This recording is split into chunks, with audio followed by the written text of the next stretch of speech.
So, after the overwhelming success of Aliens, the production company Brandywire Productions were soon approached by 20th Century Fox to create yet one more sequel to the Alien franchise. While the producers David Giler and Walter Hill were initially enthusiastic about it, they began developing ideas.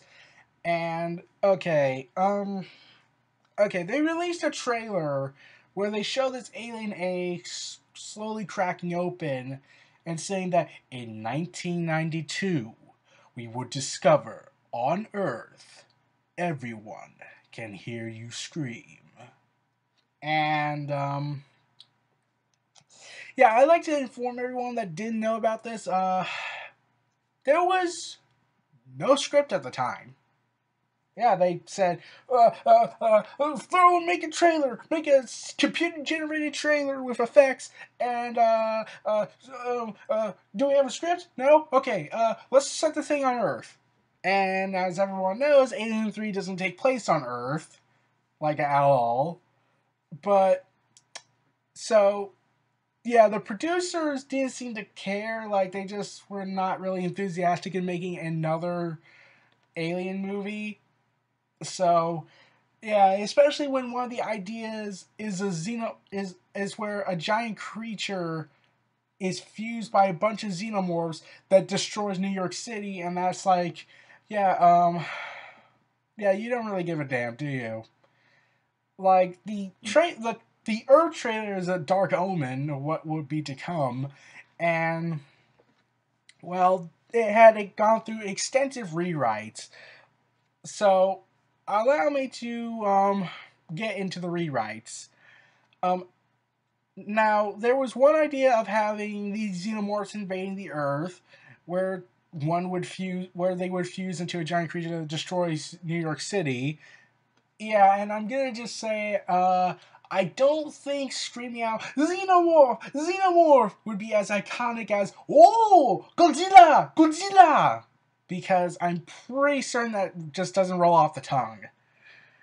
And this was actually considered in one of the scripts by Eric Red, who was suggested by one of his friends, who was hired as the director after Nightmare on Elm Street 4. Yeah, and he was only like, I'll get to that in a moment, but like, one of the early ideas was also to follow Ripley and New as they are hunted by an especially mobile xenomorph creature in a Blade Runner-like metropolis. But due to budget constraints, they said, no, we're not doing that. Eventually, Giler and Hill settled on an idea of concluding entry in the form of 2 movies that would provide a definite end to the saga. Okay, I'm all for that. The story was to revolve around the underhanded Weyland-Yutani Corporation facing off with a military-aggressive culture of humans whose rigid socialist ideology society has caused them to separate from Earth society. Sigourney Weaver would only make a cameo appearance in the 3rd film, with the leading role going to Michael Benn's Corporal Hicks from Aliens. Alien 4 would see the return of Ripley in an epic battle with alien warriors mass-produced by the experiment by Earthlings. Weaver in particular liked the Cold War metaphor and agreed to the small role. Sigourney Weaver said this in an interview: "I felt that Ripley was going to become a burden to the story. There are only so many aspects to that character you can do," Sigourney Weaver said on her reduced role. Weaver also agreed to being removed because she did not like the changes the studio made to Aliens to reduce its runtime, which included the removal of scenes regarding Ripley's daughter that she considered crucial to her character's development. These scenes were later reinstated in the extended special edition, which at the beginning of the movie when you play it, James Cameron says this is the movie he always wanted to do. Although 20th Century Fox was skeptical about the idea, they agreed to finance the development of the story, but asked Hill and Giler attempt to get Ridley Scott to direct Alien 3. They also asked that the 2 films be shot back-to-back to lessen the production costs. However, this proved to be difficult as Scott, though interested, was busy working on 3 whole films at the time. Horror director Clive Barker was also approached to write and direct the film, but he turned down the project as he found the alien uninteresting. In September of 1987, Gill and Hill Schuyler and Hill approached cyberpunk author William Gibson to write the script for the third film. Gibson, who was influenced by Alien, agreed. He initially wished to pursue the Blade Runner type story, but was told by producers such an ambitious film would be prohibitively expensive. Yeah, it's kind of a curse issue here. Like, yeah, there's a lot of studio interference in this because, like, after the two Alien movies, they wanted this one to be so much more, and they wanted to, yeah, yeah, it's a sign of bad things to come. So Gibson turned in the first script treatment for the third Alien film in 1987.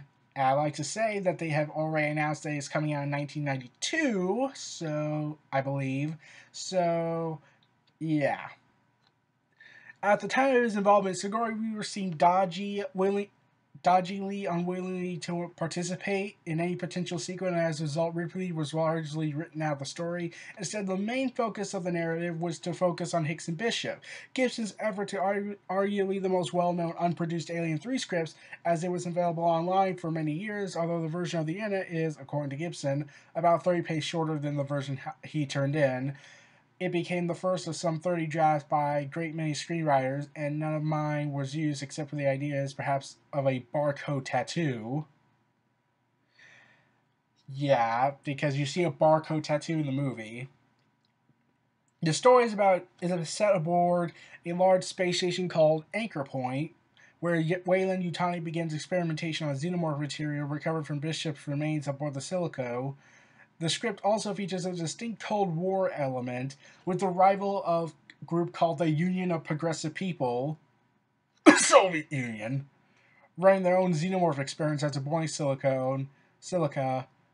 I'm pretty sure I got that wrong. Before its arrival at Anchor Point, recovering genetic material of their own. Eventually, both Anchor Point and the UPP, a space station, are overrun by xenomorphs, and Hicks and Bishop must team up with the survivors to destroy the creatures.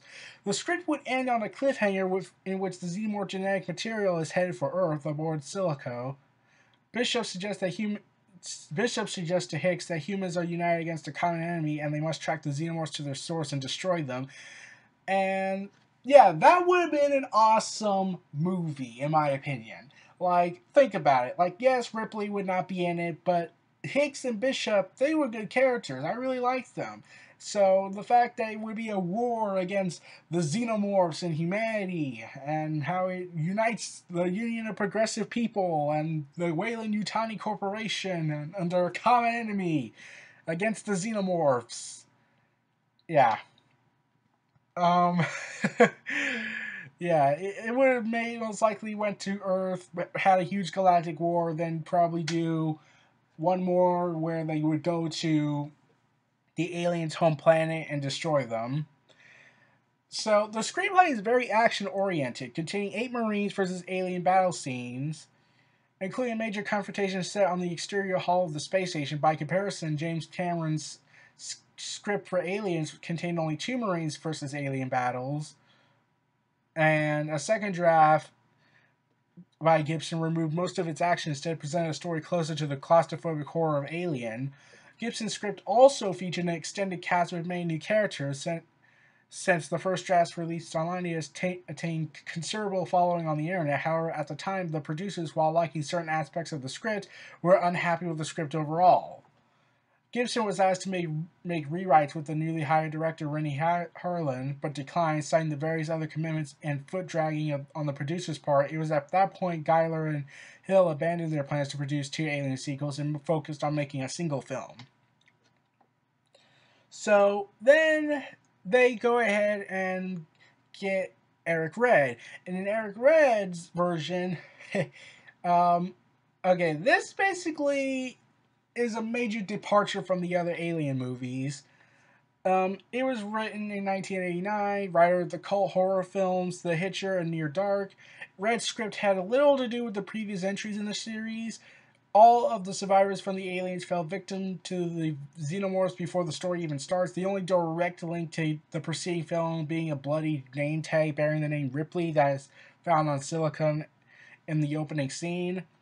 The script is set aboard a space station that houses an entire small-town USA settlement, including open wheat open wheat fields, farms in a small town, all housed under a giant dome. Beneath the town, the rest of the station consists mostly of high-tech research facility where military scientists are secretly breeding and studying xenomorphs. The creatures soon escape and wreak havoc, and with most of the military and science personnel killed in the initial outbreak, it is left to the townsfolk to fight the creatures off. At the end of the story, the station itself becomes infected by the xenomorphs and turns into a giant biomechanical xenomorph creature. Oh god. Yeah, I would like to mention this only took 5 weeks to write because they were on such a deadline here. Since, we had to make the announcement of the day and wow, even coming up with a script. So okay, they show a lot of action, like a lot of war zone and terror in this script, but it's so what WTF moments is like, okay, we see human hybrid xenomorphs, we see bird xenomorphs, we see a space station become a xenomorph, a biomechanical one, and like Fox apparently almost, according to Chris Stuckman's video about Alien 3 when studios interfere, it was almost approved. Why? Because they had a deadline going, and I'm like, okay, you don't even have a script, you don't have a plan. Why did you make the trailer? Why make the announcement? Why not just wait till you have, like, if I was in charge, I would have said, okay, if a committee told me that we had to do this and this and this, and they wanted to make a trailer and have a release day, I said, no, we need to have a script, we need to have a plan, we need to have all the deals in order with the actors and whatnot, and then we can make a projected announcement, and then we can start filming and actually produce a tangible trailer. I mean, like, I might be very strict on it, but still, I'd be considering something here. So, yeah, whereas several of the unproduced Alien 3 scripts, specifically Gibson and Vincent Ward's, have received substantial praise in recent years, Red's effort has something of an infamous reputation for its poor quality. Indeed, after being shown Red's screenplay, then-director Rennie Harlan walked out on the project, and Red was fired shortly afterwards. Red himself later disowned the widely circulated version of the script, claiming the piece of junk was a product of a few weeks of intense, hysterical story conferences with the studio to rush to get the picture into production, and it turned out completely awful.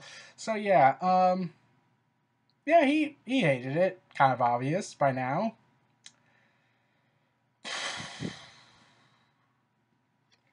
So then they go ahead and hire David Towie, I think that's his name, was next to work on the project, to work on a script. His version is even further removed from the preceding films than Red's script.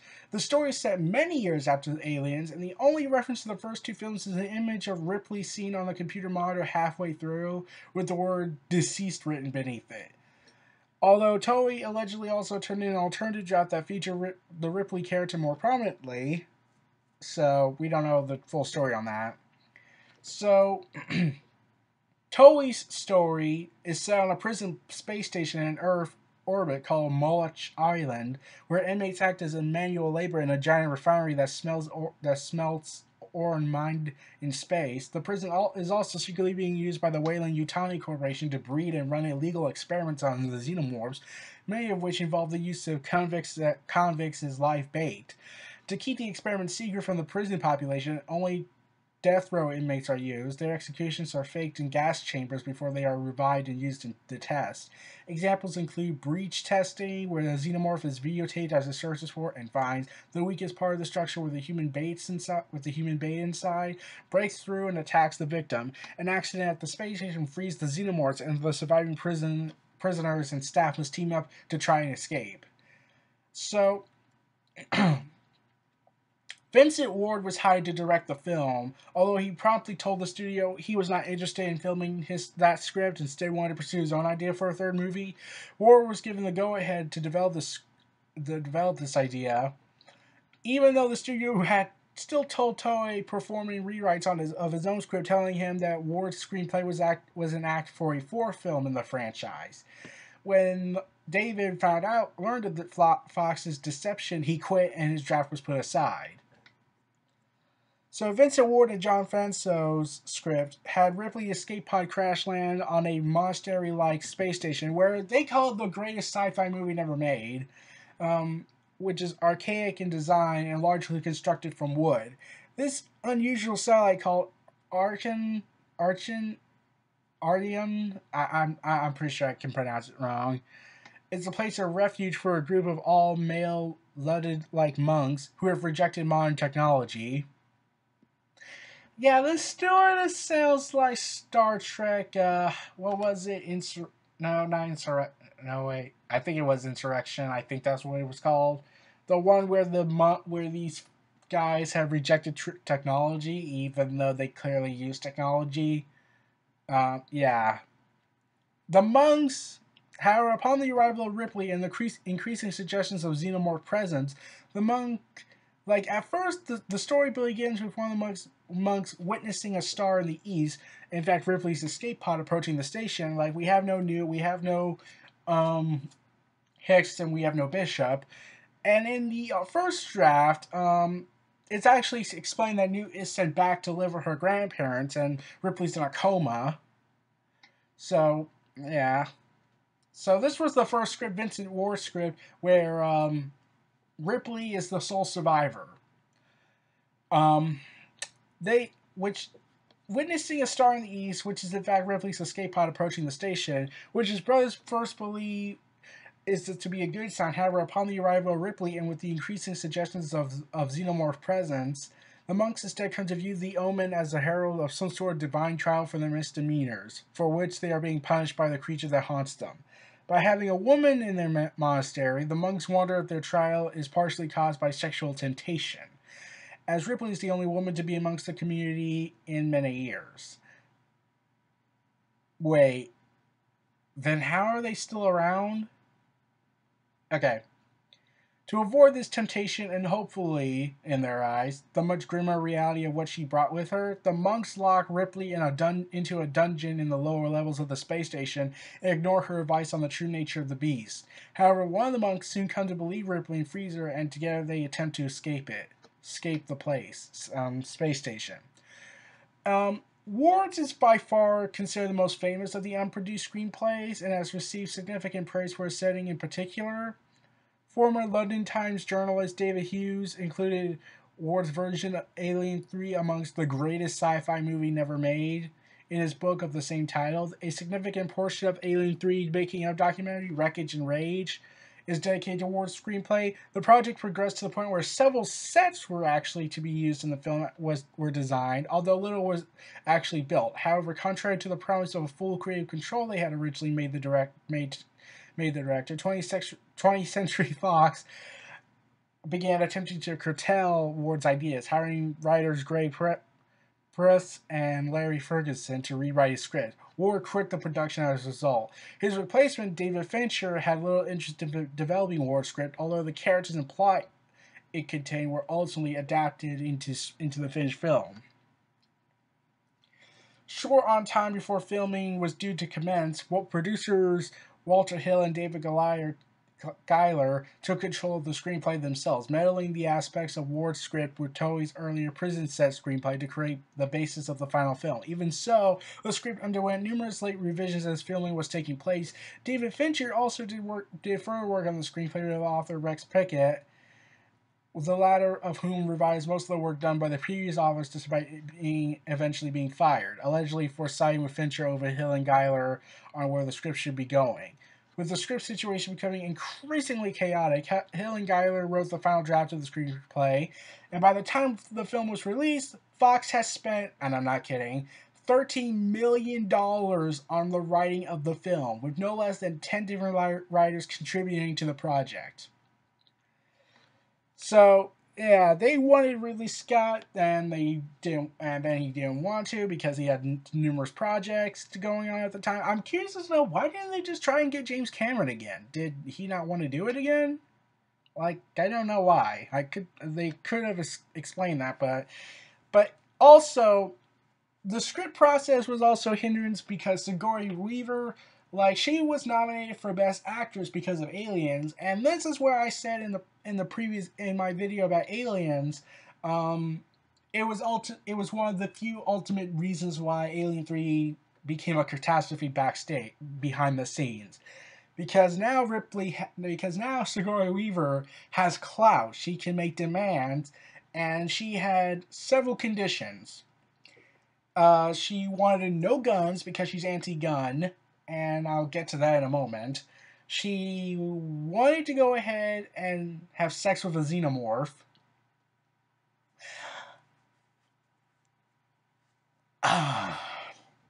And thirdly, she wanted Ripley to die in the movie. So, okay, let me go to the anti-gun thing. Okay, if you want to be anti-gun, okay, fine, be anti-gun. That's your political belief and whatnot, and no one can take that away from you. But this is a movie with technology that no one has, and probably won't be developed for hundreds of years, provided we don't blow ourselves up in the process, or the sun doesn't go out on us out of nowhere, or we're enslaved, or anything. I can think of numerous depressing things that could happen to the human race.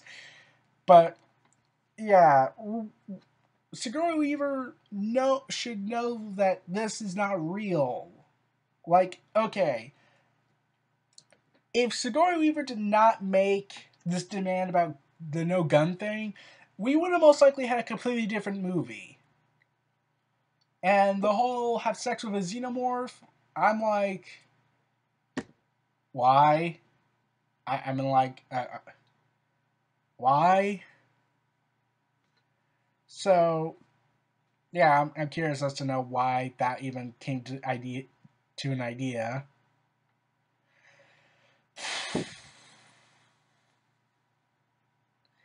And she also made demands on her hair, like they wanted to shave her hair for this movie, and she said, "Pay me more," and they paid her more twice, over $70,000.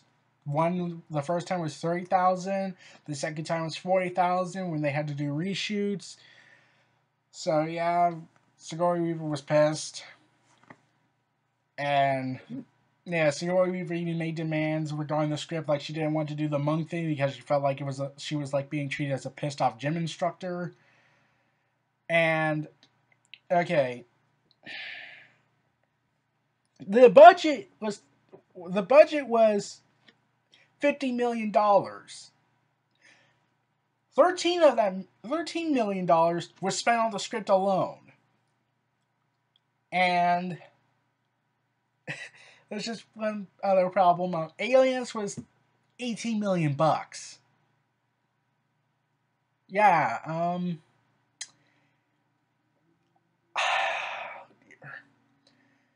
that should give you a hint of that there's something wrong here. And David Fincher, like, I had thought to myself, like, I've heard of that name before, but where have I seen him before? And then I realized I watched two movies, Seven and Fight Club. And then I realized, oh my god, this is the director? My god, those two were awesome movies. Those were literally his next movies after Alien 3. This was his first movie? And yes, yeah, it turns out he hates this movie with a passion because of all the pre-production issues and all the filming issues. So he has disowned this movie. He does not like it whatsoever. And he rarely likes to talk about it. In fact, when they did the assembly cut, they went ahead and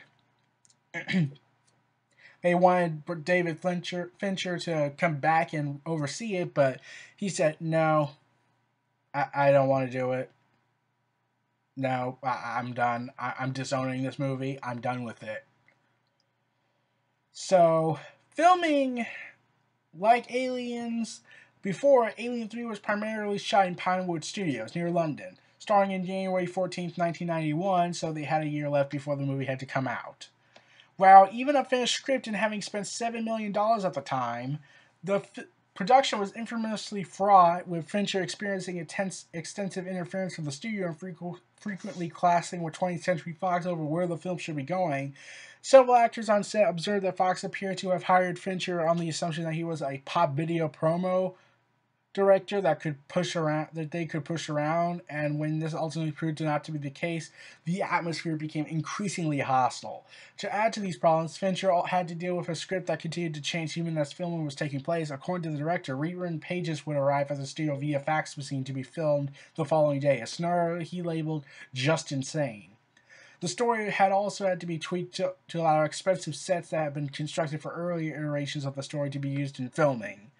Eventually, overruns at Pinewood caused filming to be shut down, and the production was moved to Fox Studios in Los Angeles, California. Reshoots of the ending involving Sigourney Weaver required the construction of an incredibly expensive fake ball cap, as the actress refused to shave her hair again. So chaotic was the final post-production process that the structure of the film had been significantly altered, even at the very late day. Most notably, the sequence in which the prisoner attempted to trap the titular alien inside a waste tank was originally intended to succeed, but this was altered shortly before the release in response to test screenings, since some viewers expressed the opinion that it made the alien appear weak. The change was made so late that the original version appears in almost all of the film's related media, including the novelization, comic adaptation, and even film trading cards. In fact, the film's ending scene was still being edited just 3 weeks before the movie was due to be released in the United States.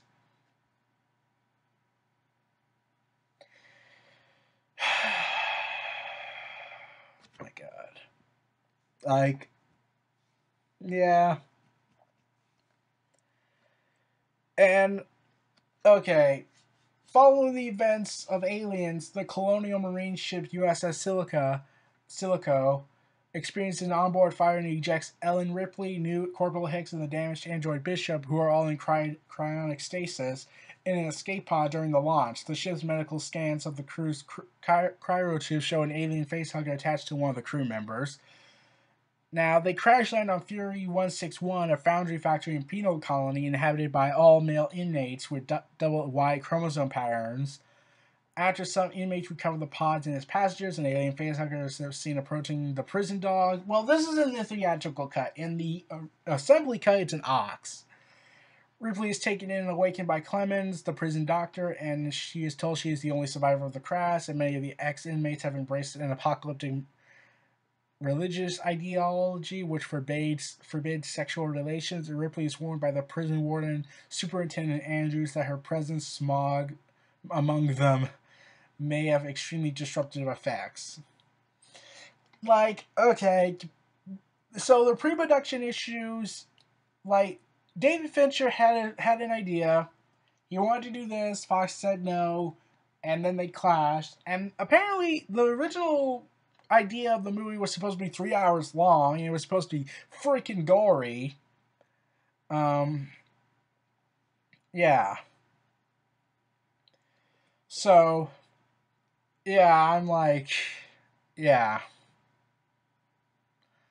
So, yeah, Fincher had a lot riding on his shoulders. Like, this was his first big budget filmmaking debut, and at the relatively young age of 27, he had to shoot the film without a finalized script, and then he was told by Fox, okay, be as great as Ridley Scott and James Cameron. Okay, that's like asking, like, with all the production issues, that's like asking a composer to make a song within a month and be as good as as the guy who's done it for an entire franchise. Oh wait, that's Rogue One. Oh yeah, that's Rogue One. Uh, so yeah, it's considered inferior to the two Alien movies before it. Alien Resurrection destroyed Alien 3's hate. So, yeah. And okay, when I found out about this whole idea that, well, Ripley has this alien in her and it's coming out, I was like, yeah, like that would have been brilliant if this was intentional. But the idea of a prison, of a penal colony, and like, I'm curious to know, how are you gonna make me like these characters if they're all convicts, murderers, rapists, child molesters, psychopaths? Like, I'd be only cheering for Ripley. Like, I watched the movie on Blu-ray, and, well, there's only like one character I liked, and that's Dylan. Besides Ripley, Dylan was obviously much better. And the idea of the xenomorph going ahead and the xenomorph coming from an ox instead of a human, or a dog in this case, and has different abilities, that's actually pretty interesting. That was explored a lot in the Eric Red script, like a flying xenomorph, a humongous xenomorph, a mechanical xenomorph, but I prefer a more tamed version of it. And while Ripley had her no guns thing, and they had to therefore rewrite the script and therefore um, come up with a creative way to kill the xenomorph, uh, yeah. Uh, if they had put guns in this prison place, the movie would be over in like 3 seconds. Like, oh, there's the alien, shoot it, and they shoot it. The end. Now the alien queen erupting from Ripley's chest, like, yeah. There are two endings to this. One was where it does come out, and Ripley grabs the creature and holds it to her to ensure it enters the fire with her, because she dies in the movie. And in the assembly cut, it's never shown, and I like the assembly cut better. In fact, the assembly cut's much more superior. And Wayland Utah's mission fails. Like, they don't get what they want, and like, if you notice something about the pre-production, like, I know I keep going back to the pre-production because it's just a fascinating thing. They wanted, like, when they wanted to show a scene where xenomorphs are in a cornfield and coming up to this house, and I'm thinking, wait, where have I heard this kind of idea before? It happened years later after this movie, about 10 years later, actually, I believe. Oh dear God, this is Signs! Yeah, like, they did Signs, and then they wanted to then they wanted to do the origin of the xenomorphs, and we sort of got that with the Prometheus saga, with the prequel series by Ridley Scott. So, yeah, there is a lot of ideas and concepts that were suggested at the time, but then Fox said, no, that's stupid, no one wants to see Alien Planet, or anything like that. And here's the thing, when they talked about they wanted to go on Earth and ultimately conclude the war there, Fox said that it's a sci-fi movie, it should only take place in outer space. Yeah, you do know the comic book movies that you produce are technically science fiction-ish with technology and whatnot, and yet it's on Earth, so yeah, I would love to see your logic. Yeah, I probably would quit too if I was in charge of this chaotic pre-production stage. Okay, from what we got from the film, I find it's okay. I'm surprised that they got an okay movie out of this.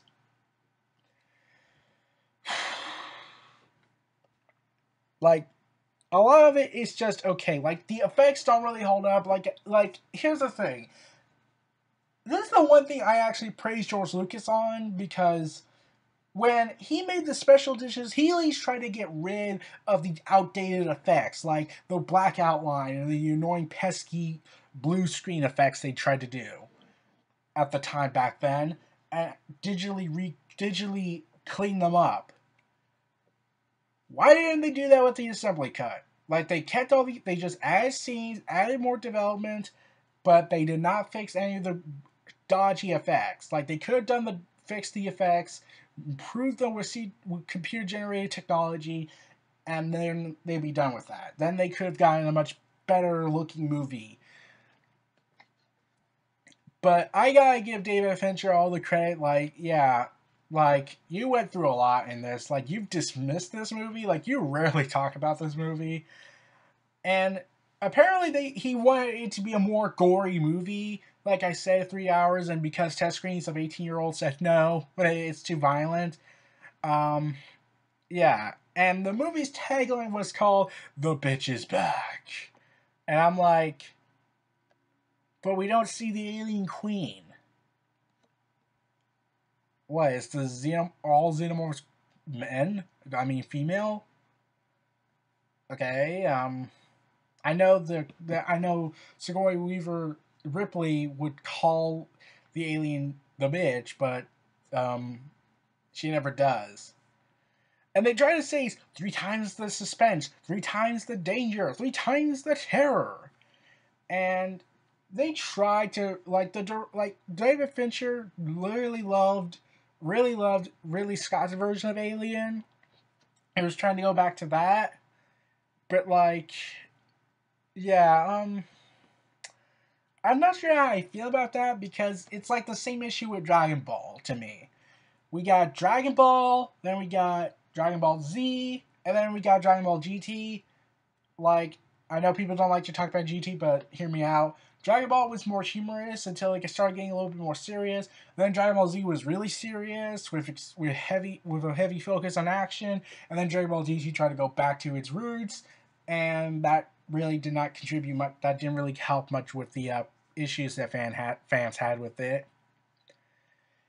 So, yeah, I don't really know how to feel about this. Like, I get anime is much different than a movie product, but it kind of feels like the same issue here.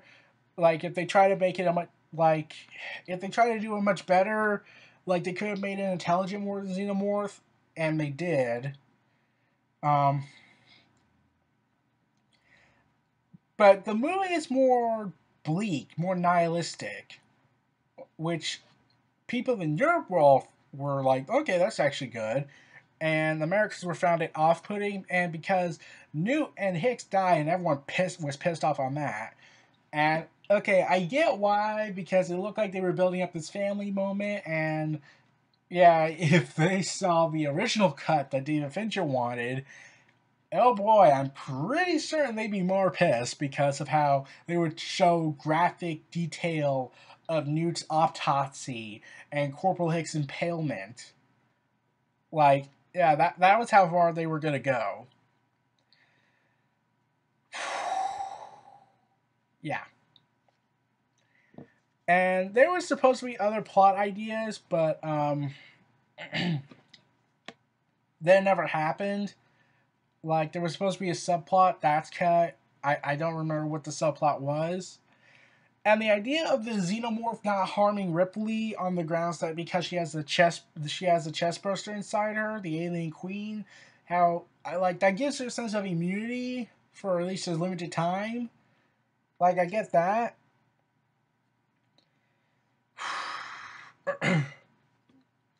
And yeah.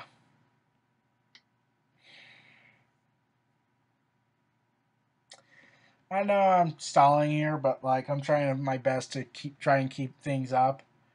And yeah, I did like this movie at times. The effects are dodgy at best at times when they show the xenomorph. And only one CG shot, and this was a year before Jurassic Park, is when the xenomorph turns his head when water's on him. Yeah, that's like, wait, what? So yeah, like there were a lot of issues. Like aliens kind of not helped the situation. I gotta be honest, that didn't really help the movie much. Alien 3, because Aliens was so good that it gave Sigourney Weaver clout and demands, and yeah, uh yeah, Aliens 3 was damaged because of the success and popularity of Aliens and Alien, and well, everything fell into place. Like, David Fincher has dismissed this movie. He hates it with a passion, and I don't blame him for it because of all the production issues. And to be honest, if I was him, I'd probably feel the same way. Like I would have a vision for it. I would like do everything in my power to make the movie I want. But if the studio tries to tell me I can't do that way because uh, I would get budget wise, but in terms of you can't do that because your vision sucks. I'd be like a little offended by that. But I like, especially having this mentality that they can push me around because I'm a newbie, therefore I don't know the business wise much, even though I've directed several stuff beforehand, but it wasn't movies. Like, I get movies is different from a music video, but like still at the same time you have to consider like you're creating something. But Sigourney Weaver's character Ripley dying at the end, I was alright with that because it feels like that would be the sense of a conclusion. She sacrifices her life to take the queen with her, the source of all her suffering and pain, and yeah, and they made Alien Resurrection, so that should really not never happen. Now, there was word that they were going to make an Alien 5, but this time they would ignore Aliens 3 and Resurrection, and therefore just be the official sequel to Aliens with Hicks and Newt. That, according to the director of that, who was in charge of the project, he's the director of... I'm trying to remember that name. Oh my god. I really can't remember that name.